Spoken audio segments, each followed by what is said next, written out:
Fox News just made a Freudian slip, and somehow, it's what all of us are thinking right now. Scary when that happens, right? Welcome to Occupy Democrats. I'm David Reddish. Former Fox News host and current booze hound and Defense Secretary Pete Hegseth has made headlines twice in the past month for using an app called Signal to share classified war plans.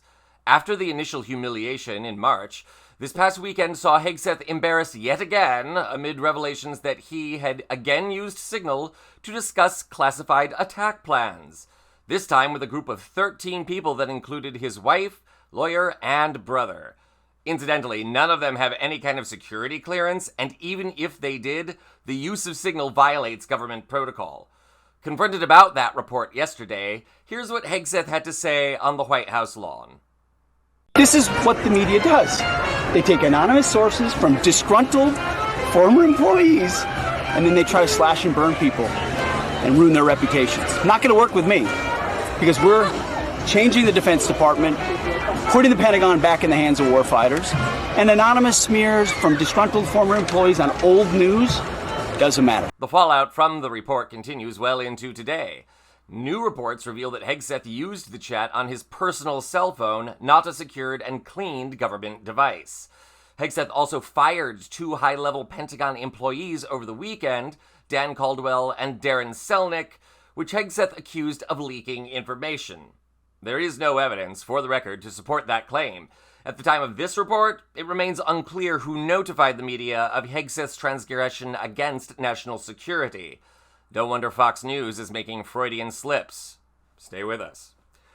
Following the revelation of this second Signal group, Hegseth's former press secretary John Ulloit published an op-ed where he described the Pentagon in chaos thanks to Hegseth's lack of leadership. NPR also reports that the White House has quietly begun looking for a new defense secretary. Amid all the chaos, and with Drinky Pete's job on the line, Hegseth stopped off at his former employer, Fox News, for damage control this morning. Here's what he had to say. So, Mr. Secretary, I guess I can conclude this. We know some bizarre situation with Michael Waltz happened with the first time the whole thing with the Signal app came out. You believe this came out, they said it was called Team Huddle, because one of the people who work for you, one of the three who no longer are there, leaked this out as a way to get back at you? That's right, Brian. When you dismiss people who you believe are leaking classified information, and again, the investigation is ongoing and that will take time, and when the evidence is produced, it will go to DOJ, why would it surprise anybody, Brian, if those very same people keep leaking to the very same reporters whatever information they think they can have to try to sabotage the agenda of the president or the secretary? So once a leaker, always a leaker, often a leaker. And so we looked for leakers because we take it very seriously. Hegseth would know a lot about leaking, and his statement here reminds me of a college party axiom. When drinking, once you break the seal and go to the bathroom, you'll be in the bathroom nonstop.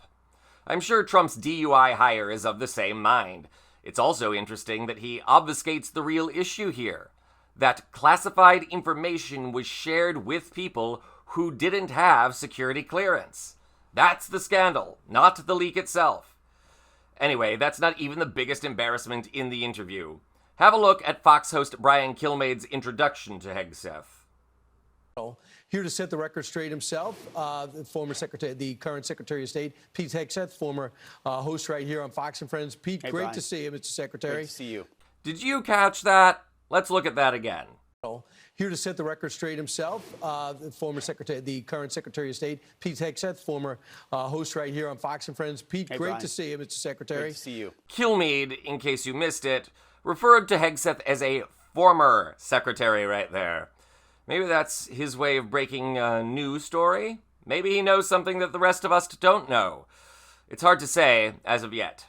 Conventional wisdom holds that the next 48 hours will be crucial for Hegseth as Trump contemplates his fate.